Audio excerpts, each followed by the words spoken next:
ও পরিষ্কার পরিচ্ছন্নতার উদ্যোগ নিয়েছে বাংলাদেশ জামায়াতে ইসলামী।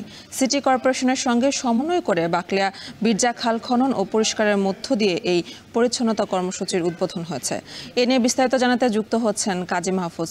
মাহফুজ, খালটি খননে কি পরিমাণ খরচ হবে বলে জানতে পেরেছেন এবং এর যোগান কি জামায়াতে ইসলাম দিচ্ছে কিনা জানাবেন। দেখুন, যখন চট্টগ্রামের জলাবদ্ধতা নিরসন প্রকল্পের কথা আমরা বলছি, ঠিক তখনই আমরা দেখতে পাচ্ছি এই মুহূর্তে চট্টগ্রামের বেশ কিছু নিচু এলাকা জলাবদ্ধতার কবলে পড়েছে। বেশ কিছু নিচু এলাকা এখনও প্লাবিত গতকালের যে বৃষ্টি হয়েছিল সেই বৃষ্টির পানিতে। সেই জায়গাতে আমরা দেখছি চট্টগ্রামের আসলে বৃষ্টি হলে জলাবদ্ধতার সৃষ্টি, সেটি একটা চিরচেনা দৃশ্য। এবং এই অবস্থা থেকে পরিত্রাণের জন্য এক যুগ ধরে আমরা দেখছি সিটি কর্পোরেশন, সিডিএ, ওয়াসা সহ বেশ কয়েকটি সংস্থা জলাবদ্ধতা নিরসনের লক্ষ্যে কাজ করে যাচ্ছে। প্রায় 14,000 কোটি টাকার উপরের প্রকল্প বাস্তবায়ন হচ্ছে। এরপরও কিন্তু আমরা দেখতে পাচ্ছি চট্টগ্রামের জলাবদ্ধতা নিরসন হচ্ছে না। সেই জায়গাতে এই প্রথম কোনো রাজনৈতিক দল চট্টগ্রামে জলাবদ্ধতা নিরসনের জন্য কাজ শুরু করেছে। সেক্ষেত্রে তারা আজকের যে উদ্বোধন কার্যক্রম করেছে চট্টগ্রামের বিরজা খাল, এই খালটি মূলত 760 মিটারের দৈর্ঘ্যের একটি খাল, যার পুরোটাই কিন্তু একেবারে ভরাট হয়ে গেছে। সেই জায়গাতে পানি চলাচলের যে অবস্থা সেটি পুরোপুরি ব্যাঘাত ঘটেছে। এমন অবস্থায় মূলত জামায়াত ইসলামী এই খালটি খনন করা একই সাথে পরিষ্কার পরিচ্ছন্নতা কার্যক্রম শুরু করেছে। সেখানে মূলত চট্টগ্রাম সিটি কর্পোরেশন লজিস্টিক যে সাপোর্ট সেটি করছে আমরা দেখতে পাচ্ছি।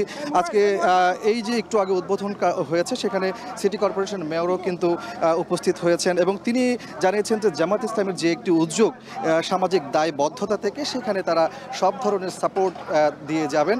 এবং জামায়াত ইসলামের নেতাকর্মীরা আমাদেরকে জানিয়েছেন যে এই কার্যক্রম অর্থাৎ এই খালটি 760 মিটারের দৈর্ঘ্যের এই খালটি খনন এবং পরিষ্কার করতে তাদের সময় লাগতে পারে 20 থেকে 25 দিন। এই 20-25 দিনের মধ্যে তারা পুরো খালকে পানি চলাচলের জন্য সচল করবেন।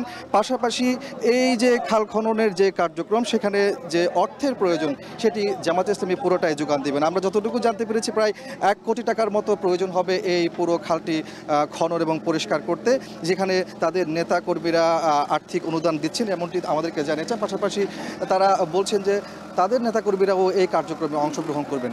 বলা যায় যে আসলে এই প্রথম চট্টগ্রামে কোনো রাজনৈতিক দল সামাজিক দায়বদ্ধতা থেকে চট্টগ্রামের দীর্ঘদিনের জলাবদ্ধতার সমস্যা সেটি নিরসনের লক্ষ্যেই মূলত খাল খনন কার্যক্রম শুরু করেছে এবং এই কার্যক্রম তারা ভবিষ্যতেও চলমান রাখবে এমনটি জানিয়েছেন। তো আমার কাছে ছিল চট্টগ্রামের বিরজা খাল খননের জামায়াত ইসলামের পক্ষ থেকে যে কার্যক্রম তার উদ্বোধনের সবশেষ তথ্য। চট্টগ্রাম নগরে জলাবদ্ধতা নিরসন কর্মসূচির খবর জানাচ্ছিলেন সহকর্মী কাজী মাহফুজ। আরএফএল ওয়াটার পাম্পের অটো থার্মাল টেকনোলজি।